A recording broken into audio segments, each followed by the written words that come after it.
The latest Super Smash Bros. Ultimate Challenger Pack DLC and Balance Patch dropped last week. Part and parcel with both of those new inclusions comes some pretty interesting implications for its future, but that's not what we're here to talk about today. There's plenty of Super Smash Bros. Content creators and top players that can break down all the general stuff. I'm here to tell you about my thoughts on Pyra and Mythra from the perspective of somebody that's pretty good at the game and has mained Pokemon Trainer, a pretty similar character to Pyra and Mythra, since the day the game released. So let's talk about it.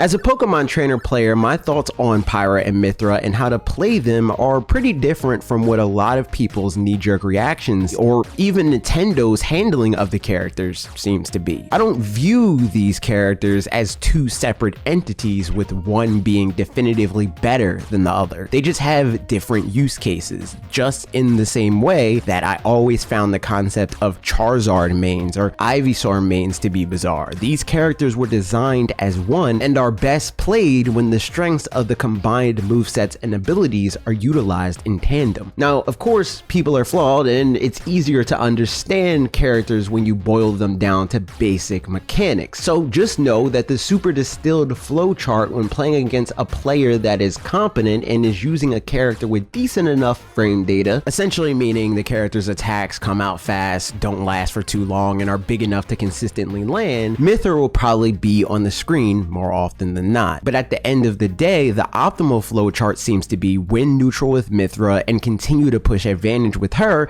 until you rack up some decent damage and ideally have your opponent off stage. Then switch to Pyra to edgeguard and or ledge trap them until they're dead. Even this is an oversimplification of how I think the character will be used at its peak, to be clear. There will be characters, interactions, and individual players that will lead you to breaking up that flowchart. Classic Pokemon Trainer stuff. But that super stripped down explanation is why you'll see a lot of mid to high level players claiming that Mythra is better than Pyra. She's more than likely being used for most of the game because in theory she can just out neutral most of the cast until they die, Sonic style. But in reality, you're gonna want to go for the YOLO Pyra plays more often than you might think, especially online. On a similar token, the ability to switch has brought with it an interesting debate that as a Pokemon Trainer player, I felt it necessary to do some research on the matter and come to you guys in my video for this week with my conclusion. In my opinion, that's a better way to play and think about this game than just picking a top player's opinion to rally behind. After playing both with and against both characters, obviously using both of these moves a lot along the way,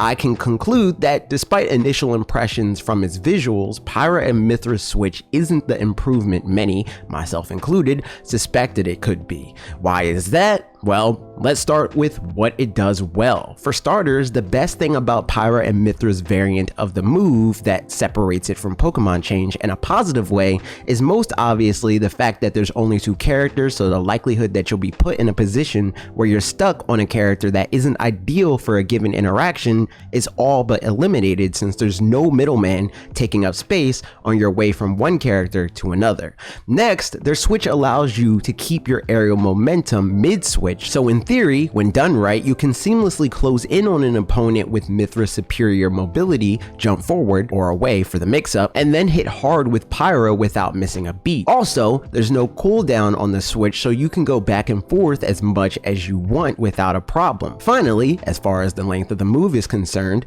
Pyra and Mythra's switch takes less time to fully resolve than Pokemon Change by about 7 frames, which is good because assuming you made a careless switch, your opponent can't punish it as easily. That is where the advantages end though, and I think Pokemon Change has a few more things up its sleeve, so let's look at those. First of all, the other side to the frame data story is that while Pokemon Change is a little longer, it comes out 5 frames faster and is invulnerable for about 2 times as long at 25 total frames. This means it can be a much better tool, not only defensively, but affording the ability to shift an interaction from a defensive one to an offensive one, thanks to your added ability to time the invulnerability with a given move's active period to be able to avoid damage, and also be done with the change in time to punish the end lag of whatever move you were attempting to avoid in the first place. Next is the other side of that momentum discussion. A flaw a lot of people are pointing out about Pyra and Mythra, something I don't entirely agree with because of their insane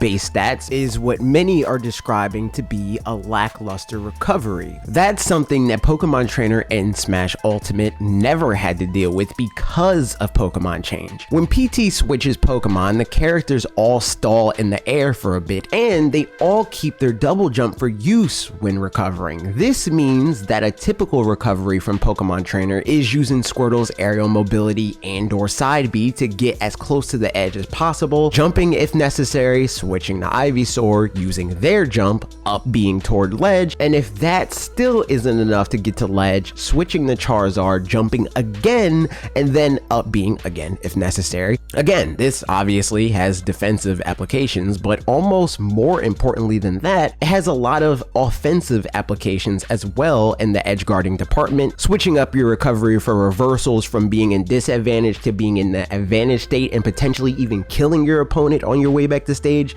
There's a lot of different times where switch makes that difference when recovering. For another example of offensive recovering with characters like this, Pyra, for example, has a very similar down air to Ivysaur, all things considered, but it's not nearly as useful due to your limited path to executing Pyras and returning to the stage safely, and that's assuming you feel comfortable enough to leave the stage at all in the first place. Finally, in favor of Pokemon Trainer Switch, but also still probably the one thing that Pyra and Mythra do better, is the cooldown period. Like I said before, switching with Pyra and Mythra is seamless as far as cooldown is concerned, but Pokemon Trainer, on the other hand, has a 150 frame period where they shouldn't be able to change again, but there is a workaround for this. You can use any special move to cancel the cooldown period. The reason as to why isn't super important or anything, but fun fact if you care to know, the cooldown is generally tied to Pokemon Trainer's animation for throwing out a new Pokemon, returning the previous Pokemon to their Pokeball, and then putting that Pokeball away. And I say generally because in modes like Squad Strike, where the trainer isn't on screen, the cooldown is still locked to that 150 frame window without the ability to cancel it. But I digress. Editor's note, apparently this got patched out and you can do the quick swap in Squad Strike, but I do know that at one point this wasn't possible. Moving on, I think Pyra and Mythra switch, in the sense of the move itself, not the general mechanic, can be cool for styling on people, but not much else when compared to Pokemon Trainer's Pokemon change. That said, switch isn't even Pyra and Mythra's best mechanic, the thing that so many people are calling this character OP for. The absolute best, potentially game-breaking mechanic that they have at their disposal is Foresight. I personally haven't intentionally spent a whole lot of time labbing this aspect just yet, and I more specifically wanted to talk here about the character from the perspective of a Pokemon Trainer player, so go check out Gimmer's video, linked in the card above and in the description, on the subject if you want an in-depth explanation of why this mechanic will likely be incredibly OP once people master it. All in all, I think with their tools and basic game plan, there's no way these characters are any lower than top 20, and I could hear an argument for top 10 at top level. I think it may take time to get there given the amount of time people usually tend to take adding depth beyond the one character only playstyle characters like this tend to garner in the early days, but at the end of the day, Pyra and Mythra have a ton of potential to do well competitively once people get past that. That said, unless you are a Foresight god, I wouldn't recommend picking this character up for no holds barred, all items on, free-for-all chaos, because this character